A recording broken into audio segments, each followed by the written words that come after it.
The room was quiet. Not the comfortable kind of quiet, the kind where everyone is waiting for something to happen. I stood near the back of the hall, hands clasped, heart beating harder than it should have. Around me were people in expensive suits, polished shoes, confident smiles. The kind of people who looked like they belonged there. I didn't. At least, that's what I still believed about myself. The host leaned into the microphone, smiling as if he already knew the reaction that was coming. And the winner of this year's Industry Recognition Award is... He paused, long enough for the silence to stretch. Mr. Daniel Carter. For a second, nothing happened. Then I heard it. A sharp inhale. I didn't need to turn around to know who it came from. But I did anyway. My wife was frozen. Not clapping. Not smiling. Not even blinking. Just staring at the stage like she'd seen a ghost.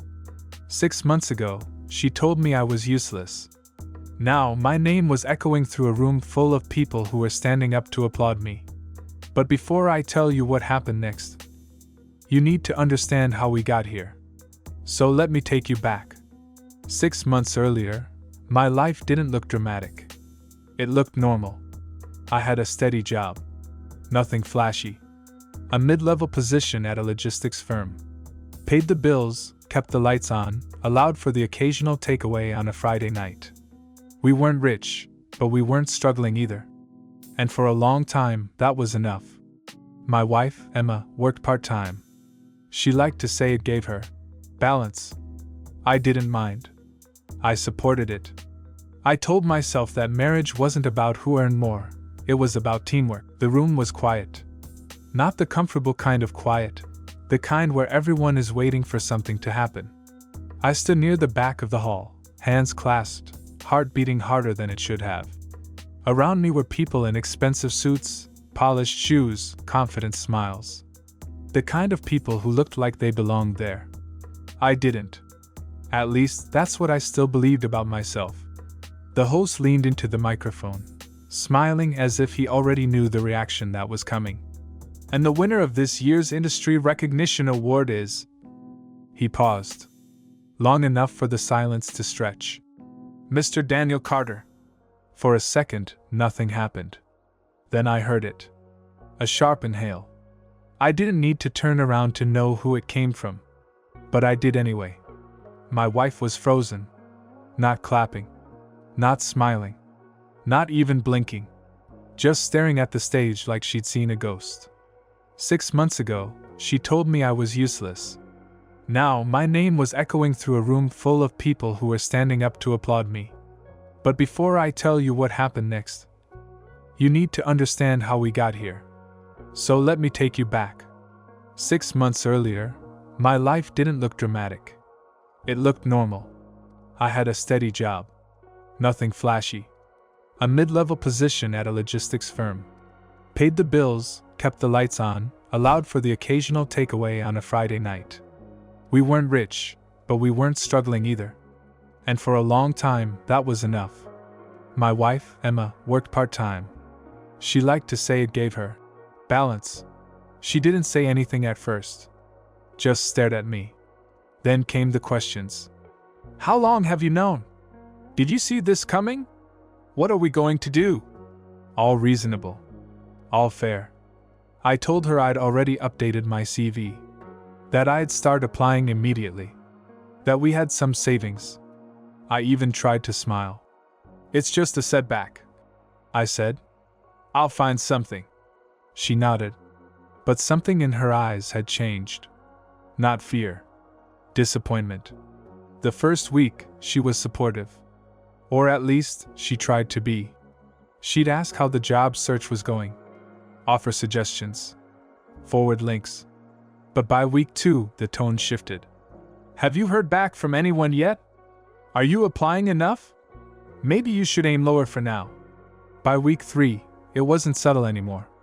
She'd sigh when bills came in. Make comments like, well, I guess I'll have to cover this one too. I reminded her it was temporary. She didn't respond. The argument happened on a Friday night.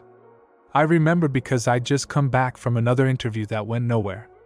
They smiled, thanked me for my time, and said they'd be in touch. They never were. Emma was in the living room, scrolling through her phone. I told her how it went. She didn't even look up. "Let me guess," she said. "They went with someone else." I nodded. She finally looked at me then, and laughed. Not loudly. Not cruelly. Just enough to hurt. "How long do you expect this to go on?" she asked. "I'm trying," I said. "These things take time." She stood up. "And what am I supposed to do meanwhile?" she snapped. "Carry everything? Pretend this is fine?" I felt something tighten in my chest. "I never asked you to." She cut me off. "You don't have to ask. You're not contributing anything right now." The room went quiet. I stared at her. "I lost my job," I said slowly. "I didn't stop being your husband." She shook her head. "No," she said. "But right now you're useless." Useless. The word didn't land all at once. It sank in slowly, like cold water. I waited for her to say she didn't mean it. She didn't. She grabbed her coat and left. The door closed behind her with a soft click. I stood there alone. Not angry. Not shouting. Just empty. I replayed the word over and over in my head. Useless. Because that's what I was without a job. Not a partner. Not a person. Just a problem. That night, I sat in the dark living room, lights off, phone face down on the table. I didn't text her. I didn't defend myself. I didn't argue. Because something inside me had shifted. Not into rage. Into clarity. If losing my job was all it took for her to see me as worthless, then maybe this wasn't just about money. And maybe, just maybe, this fall wasn't the end. It was the beginning. The house felt different after that night. Not louder. Not emptier. Just colder. Emma came back late. I heard the door, the keys, the soft footsteps down the hallway. She didn't come into the living room. Didn't say a word. Went straight to bed. I stayed where I was. The couch wasn't uncomfortable, but I didn't move anyway. I stared at the dark TV screen, my reflection barely visible. The word she'd used kept replaying in my head, like it had been etched into the walls. Useless. I'd been called a lot of things in my life. Quiet. Average. Reliable. Sometimes even boring. But never that. And what scared me most wasn't that she'd said it. It was how easily it came out. The next morning, she acted like nothing had happened. She made coffee. Checked her phone. Asked if I wanted toast. Her voice was neutral. Polite. Like she was talking to a colleague she didn't particularly like. I waited for an apology. It never came. Instead, she said, "I'm going to be late tonight. Don't wait up." And just like that, the space between us grew wider. Days started blending together after that. I woke up early, not because I wanted to, but because my body was used to routine. I'd sit at the kitchen table with my laptop open, scrolling through job boards that all seemed to list the same positions with different titles. Competitive salary. Fast-paced environment. Must be resilient. I applied anyway. Over and over. Tailored CVs. Cover letters rewritten until the words stopped feeling like mine. I tried to stay positive, but each rejection email chipped away at something inside me. Some companies didn't even bother responding. That hurt more than the no's. Emma started noticing things. Not in a concerned way. In a counting way. "How many applications did you send today? What exactly did you do all morning? Are you sure you're not being too picky?" It didn't matter how I answered. She'd already decided. One afternoon, I overheard her on the phone. She didn't know I was home. "I don't know," she said quietly. "He's just stuck. Ever since he lost his job, it's like he's disappeared." She paused, listening. Then she laughed, that same soft laugh. "No, I didn't mean useless like that. Well, maybe a bit." My chest tightened. She wasn't angry. She was embarrassed. Money became the unspoken third person in every room. Bills arrived like clockwork. Utilities, rent, credit card statements. Emma would leave them on the counter, stacked neatly, as if to say, "These are yours." Sometimes she'd sigh loudly while looking at them. Sometimes she'd say nothing at all. That silence was worse. A month after the layoff, we went to her sister's birthday dinner. I didn't want to go, but Emma insisted. "You need to get out," she said. "Staying home all day isn't helping." The restaurant was loud and bright. Everyone was dressed well. Conversations overlapped, full of work stories and promotions and plans. "So, Daniel," her brother-in-law said, sipping his drink. "Still at the logistics firm?" Emma answered before I could. "No," she said. "He's between jobs." Between jobs. It sounded so polite. So temporary.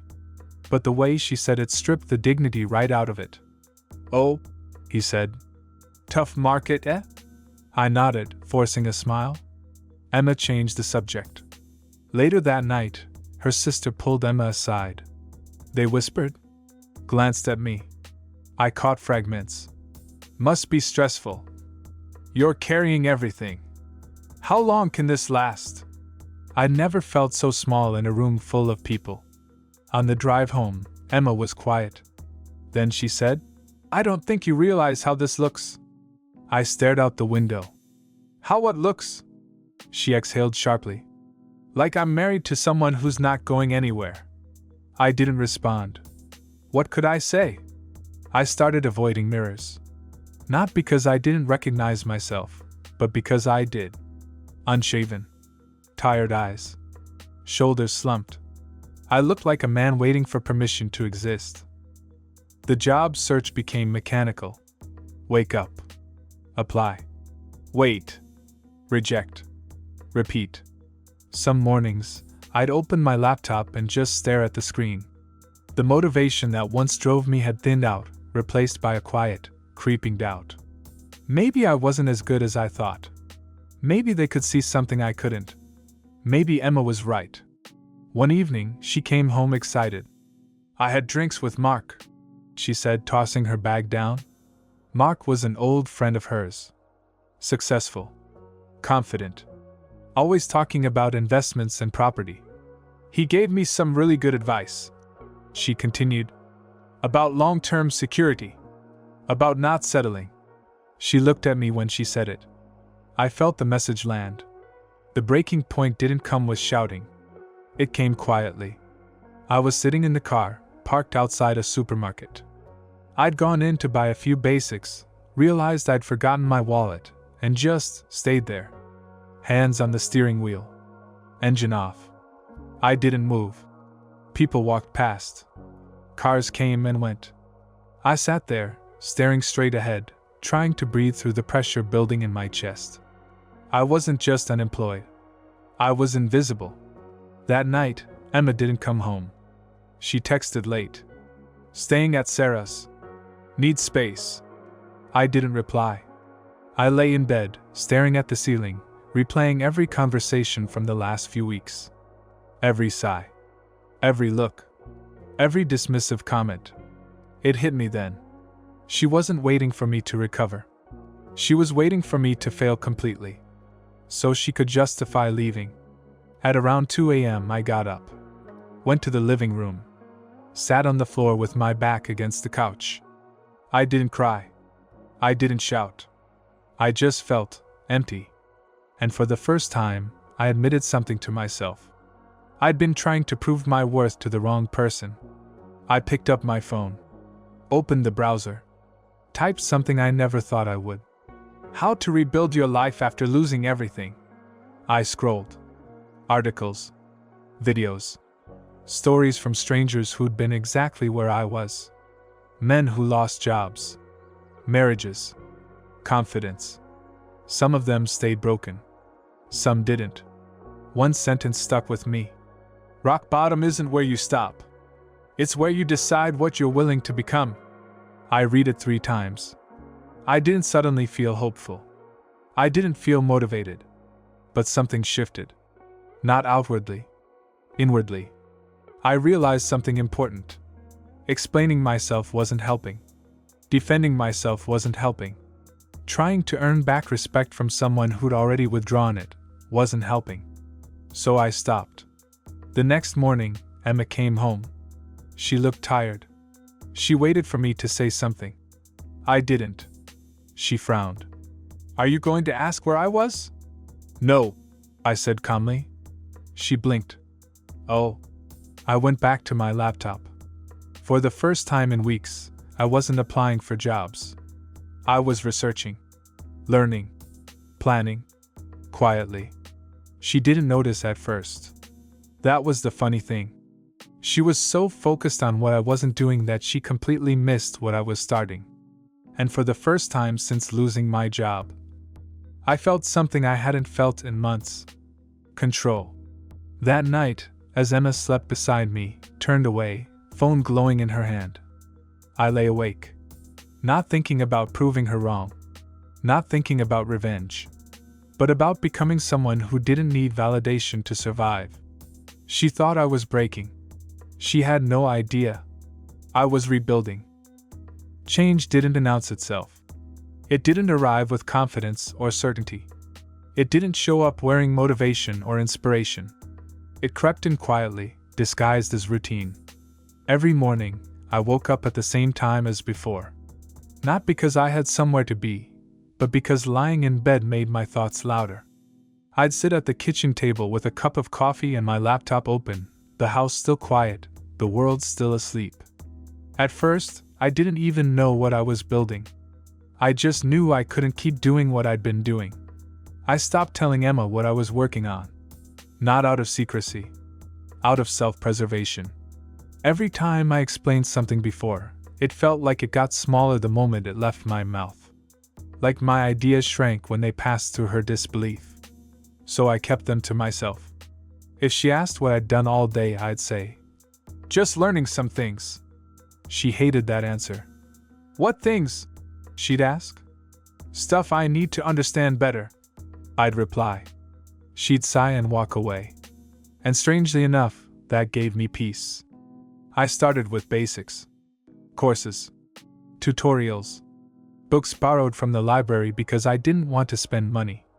I watched videos at normal speed, then again slower, pausing to take notes. I treated it like a job, even though no one was paying me. Some days were productive. Some days were useless. And that was the difference now. I no longer panicked on the useless days. I understood something I hadn't before. Progress wasn't loud. It was cumulative. Emma noticed changes, just not the ones that mattered. She noticed I stopped explaining myself. She noticed I didn't argue back when she made comments. She noticed I didn't ask her for reassurance anymore. "What's with you lately?" she asked one evening. "You've gone quiet." "I'm just focusing," I said. She frowned. "On what?" "Me." She didn't like that answer at all. She started going out more. Dinners. Drinks. Networking, she called it. I didn't ask questions. Not because I didn't care, but because I'd stopped tying my stability to her attention. At night, while she scrolled through her phone or chatted with friends, I sat at the desk in the corner of the bedroom, headphones on, working through problems that made my brain ache in a good way. I felt tired again. But it was a clean tired. Earned. The first breakthrough didn't feel like a breakthrough. It felt underwhelming. A small opportunity. Something freelance. Low pay. No guarantees. 6 months ago, I would have ignored it. Thought it was beneath me. Now, I saw it for what it was. A foot in the door. I accepted it without telling anyone. Especially Emma. I worked harder on that small task than I ever had at my old job. Not because I was desperate. Because I was deliberate. I double-checked everything. Asked smart questions. Delivered early. Stayed professional even when the client was vague or dismissive. When they paid me, I stared at the confirmation email longer than I should have. It wasn't the amount. It was the meaning. I was useful again. Emma noticed the money before she noticed me. This deposit, she said one morning, pointing at her phone. Where did that come from? Work, I said simply. What kind of work? Consulting. She raised an eyebrow. Since when? Recently. She waited for more. I didn't give it. Her expression shifted, curiosity mixed with irritation. I'd changed the rules, and she didn't like not knowing them. More work followed. Not consistently. Not easily.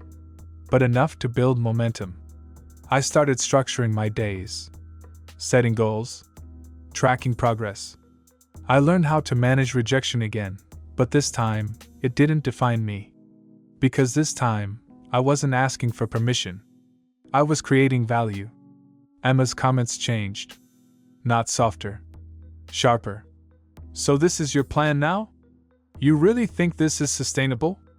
At some point, you'll need a real job. I didn't argue. That confused her.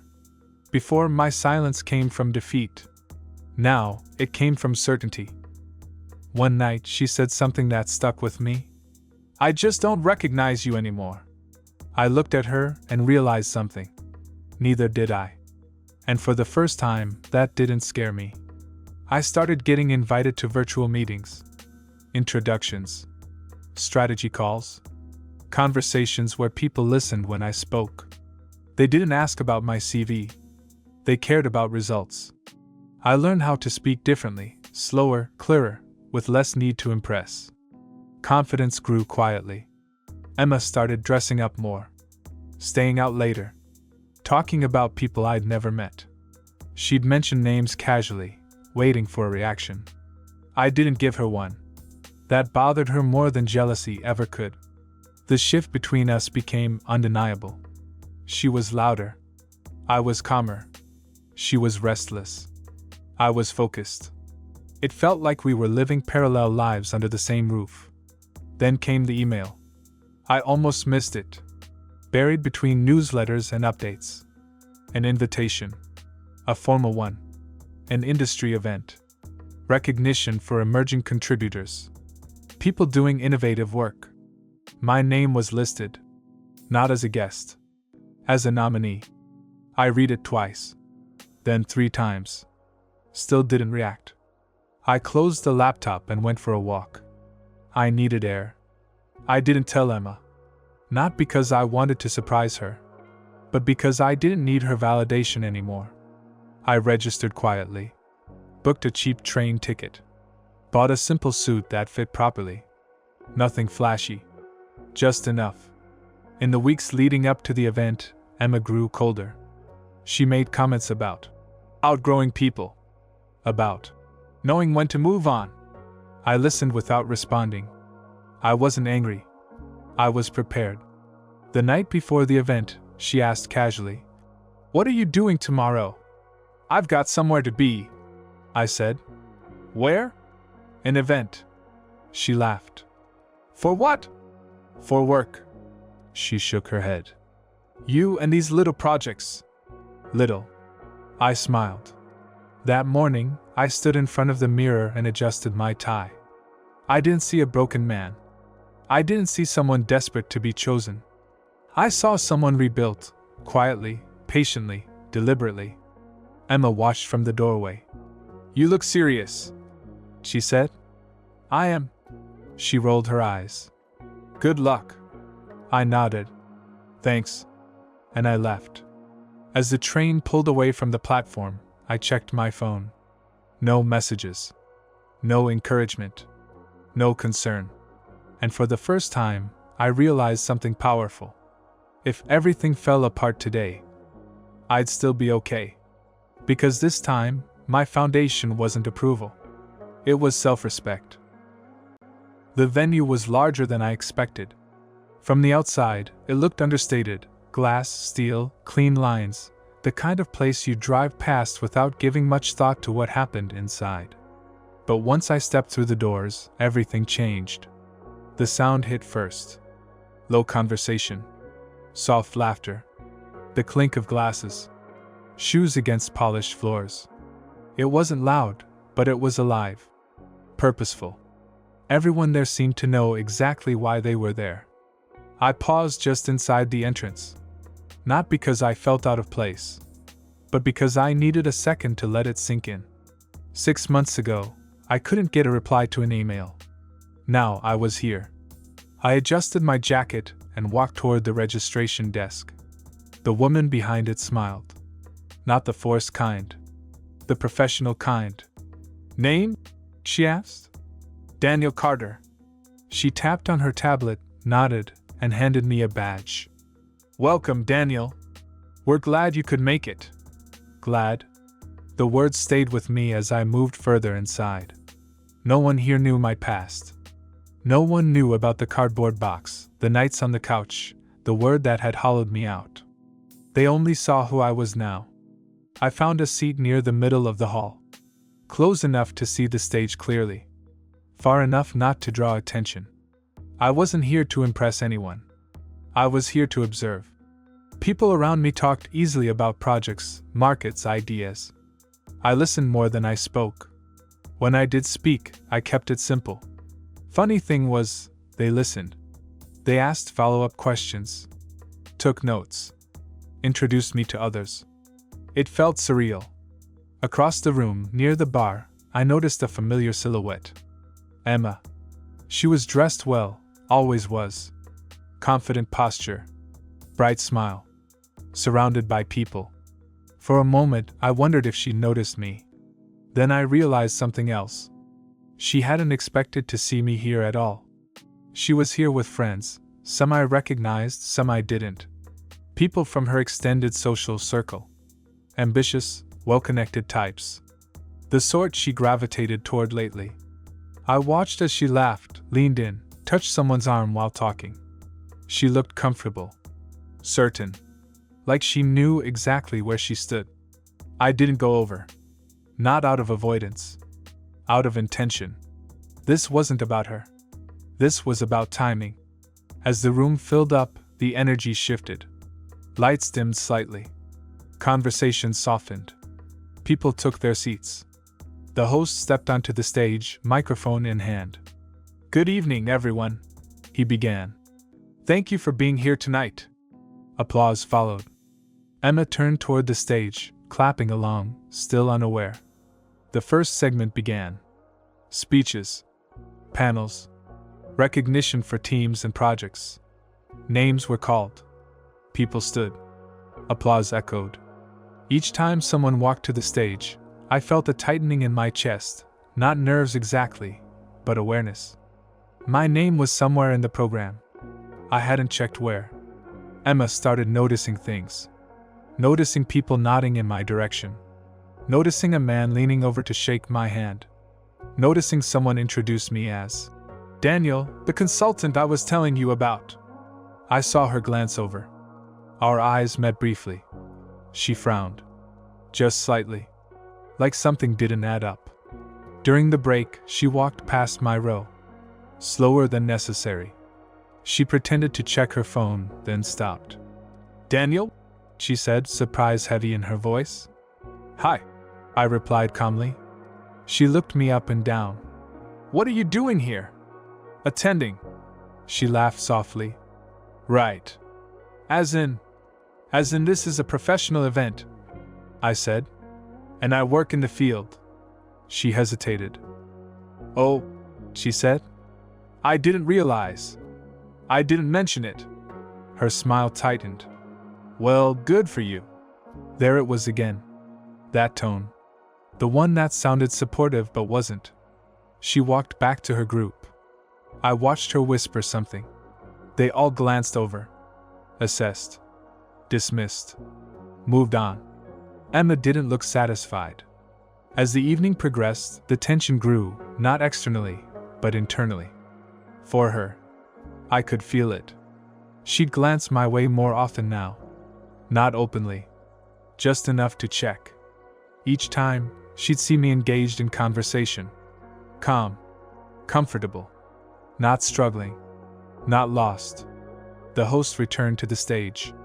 And now, he said, we come to one of the final recognitions of the evening. The room quieted. This category celebrates individuals who've made a remarkable impact in a short amount of time. My heartbeat slowed. Strange that. I'd imagined this moment so many times, yet when it approached, I felt steady. Emma shifted in her seat. I saw her lean toward her friend. "Do you know what this one's about?" she whispered. Her friend shook her head. Emma glanced at the program, then back at the stage. The host continued. "These are people who didn't wait for opportunity. They created it." A murmur rippled through the audience. I inhaled slowly. 6 months ago, I'd been called useless. Tonight, I was being described without knowing it. Emma laughed nervously. "This is always the boring part," she said too loudly. No one responded. She crossed her arms. The host began listing finalists. Name after name. Each one greeted with applause. Each one narrowing the space. Emma's smile faded. She leaned forward now. Focused. "And finally," the host said, pausing deliberately, "we come to the recipient of this year's recognition." The silence was complete. No phones. No whispers. Just anticipation. I glanced once, briefly, in Emma's direction. She was staring at the stage. Confident. Certain. Still convinced she knew how this story ended. The host smiled. "And the winner is..." The pause stretched. Long enough to breathe. Long enough to remember. Long enough to let 6 months of silence, doubt, and discipline condense into a single moment. Before the name was spoken, before the room reacted, before reality shifted. I thought of the night I sat on the floor in the dark, searching for a reason not to disappear. And I realized something. No matter what happened next, I had already won. The pause stretched longer than it needed to. That wasn't an accident. Hosts learn early how to read a room, how to let anticipation swell just enough to make the moment land harder. And this room was holding its breath, every person leaning forward in their seat, waiting for a name that would change the tone of the evening. I didn't lean forward. I stayed exactly where I was. Still. Grounded. Present. Because 6 months of rebuilding had taught me something important. Moments like this don't need help. They arrive when they're ready. And the winner is...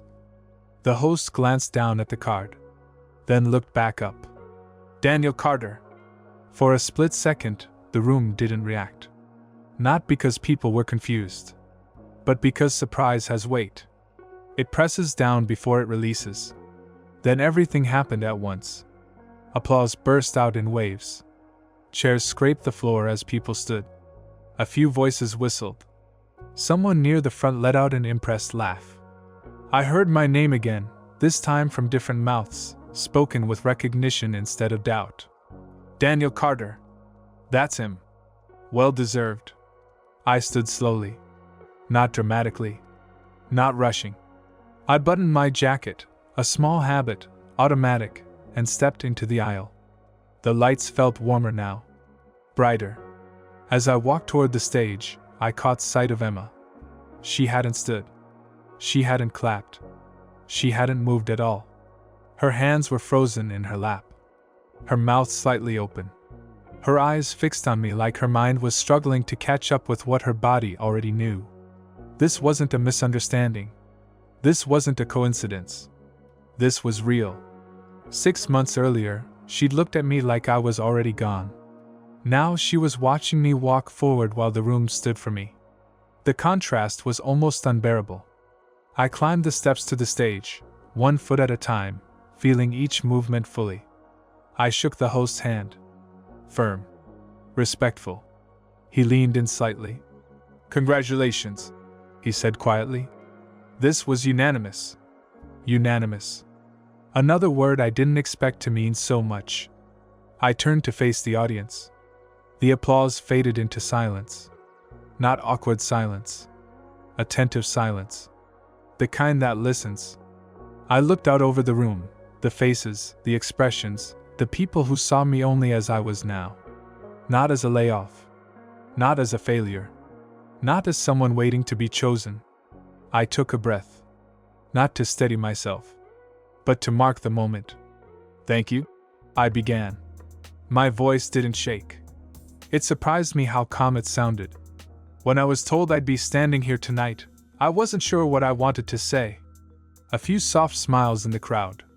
But the truth is, I continued, 6 months ago, I wouldn't have believed any of this was possible. Emma shifted. I saw it from the corner of my eye.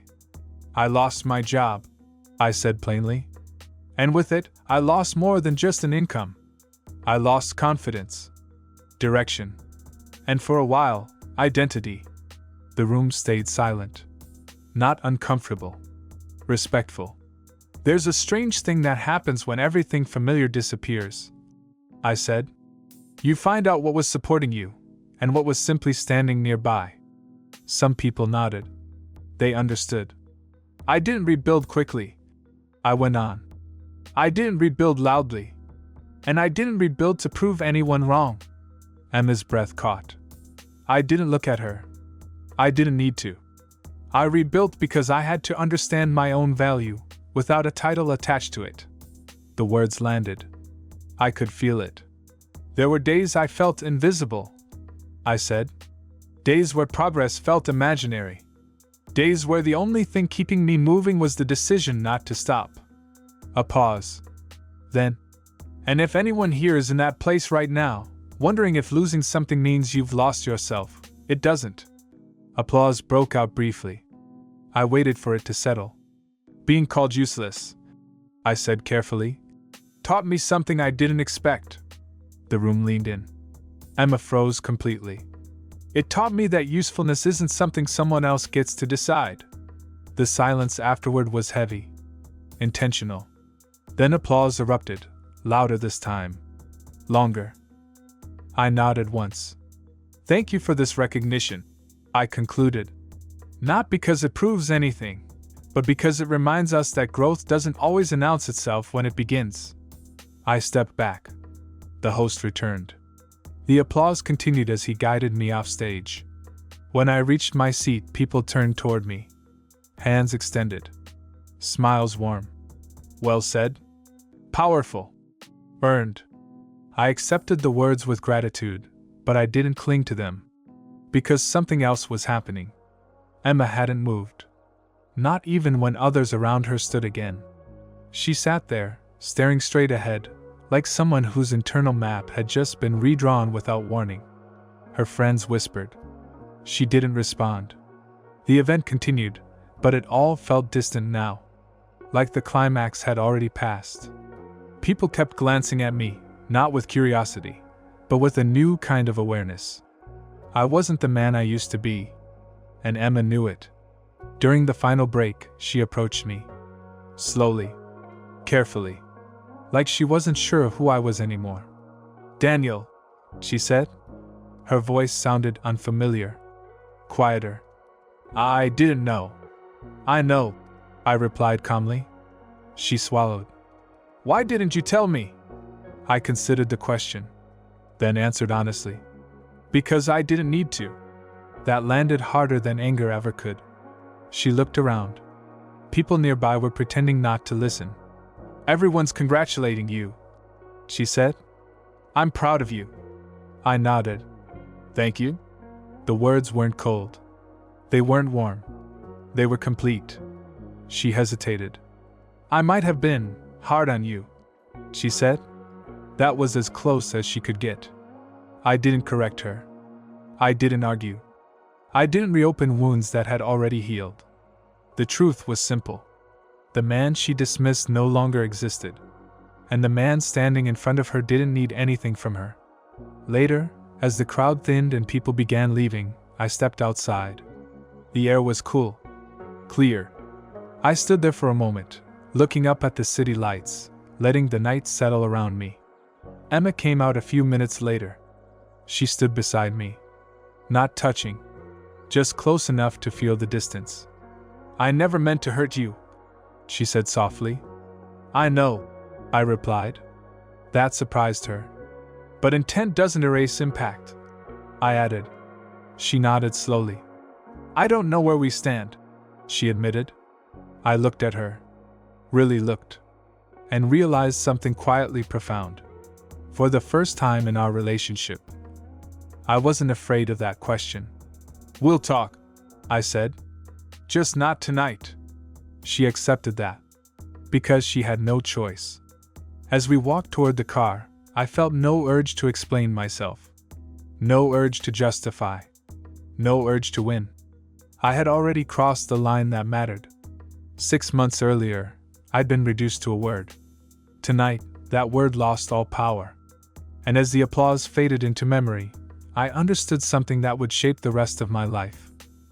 The loudest success doesn't shout. It stands quietly and lets the world adjust. The crowd thinned quickly after the announcement. People exchanged handshakes, selfies, and congratulations.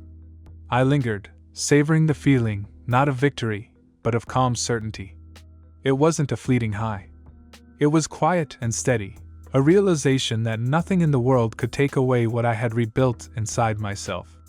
Emma stayed nearby, a careful distance away. She didn't approach immediately. I could see it in her posture, the way her shoulders stiffened every time someone acknowledged me. Her mind was racing, but she had no idea how to bridge the space between her expectations and reality. I stepped outside first, letting the cool evening air hit my face. It was brisk, the kind of cold that wakes you up, makes you feel alive again. For the first time in months, I felt present, not defined by loss, not defined by someone else's judgment, but simply myself. Emma came out a few minutes later. Her hair caught the city lights, her expression uncertain. She kept her hands folded in front of her, as if she was holding back a storm. "I didn't know it would be like this," she said softly. I nodded. "I know." She paused. "I never meant to." "I know," I interrupted gently. "Intent isn't the same as impact." Her eyes widened slightly. She had expected a fight, an argument, a plea. Instead, she found calm, the kind of calm that isn't weak, but absolute. We walked side by side toward the car. Not touching. Not trying to close the distance. Just walking in the same space. "I don't know what to say," she admitted, voice quieter than I'd heard in months. "Then don't say anything," I replied. "Actions speak louder than words anyway." She swallowed. Looked away. For the first time, I saw hesitation, doubt, and even regret. It wasn't smugness or guilt. It was realization. She had watched a man she once called useless rebuild himself quietly, with dignity, without demanding attention. And she didn't know how to respond. That night, I didn't wait for her to talk. I didn't explain myself. I didn't defend the months of struggle she had dismissed. I simply existed in the space I'd created for myself, strong, patient, and grounded. For her, the silence was uncomfortable. For me, it was liberating. Over the next few days, we didn't discuss the award. She asked about my work casually, but without expectation. I answered politely, keeping boundaries intact. The distance between us was still there, but now it was tempered with respect, not fear, not tension, not anger. She made an effort to connect in small ways, but she had already realized something important. The man she underestimated 6 months ago no longer relied on her validation. And that scared her more than any confrontation could have. I spent the evenings focused on my projects. The work didn't define me, but it reinforced the version of myself I had rebuilt. I'd learned that recognition, when it comes after struggle, isn't about proving someone else wrong. It's about proving to yourself that you are capable, worthy, and resilient. Emma noticed the change. Not in a superficial way, not just in my confidence or my appearance, but in the way I carried myself. Calm, composed, deliberate. Unshakable. She had spent months under the illusion that she had influence over my self-worth. She now realized she never did. Then came the real test, choices. She approached me one evening, hesitantly, eyes cautious. "Daniel, I want to try again. I want us to work things out." I looked at her.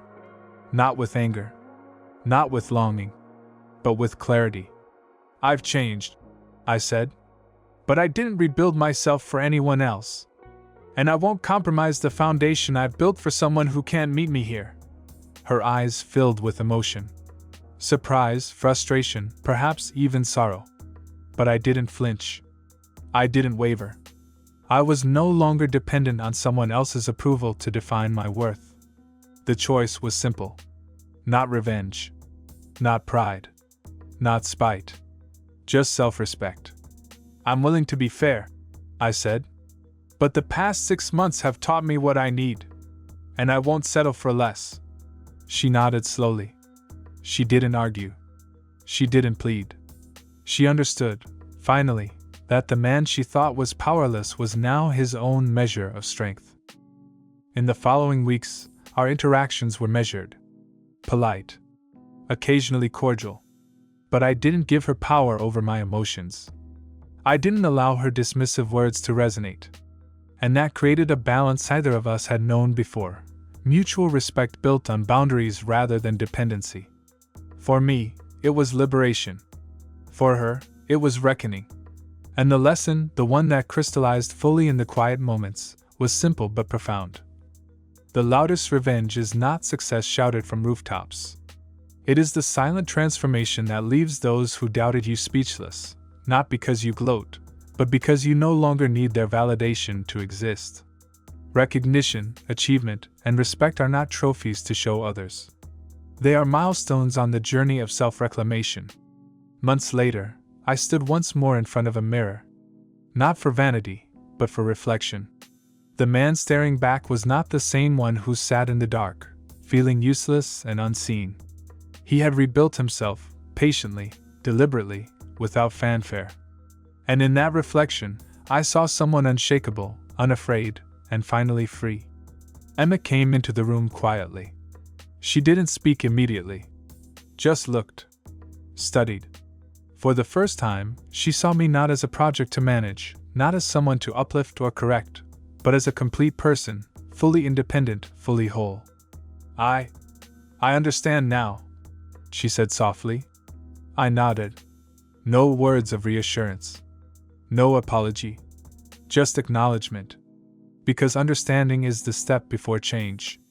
And some changes, I realized, are hers to make, not mine to dictate. That night, I reflected on the journey. The job loss. The humiliation. The sleepless nights. The silent work, the small victories, the patience. Every moment, every word, every pause had led me to this point. And the truth was clear. The power of self-worth isn't granted. It's claimed. Emma eventually found her own path. I found mine. We stayed connected in a new, healthier way, not dependent, not codependent, not transactional. Just aligned by choice rather than necessity. And me?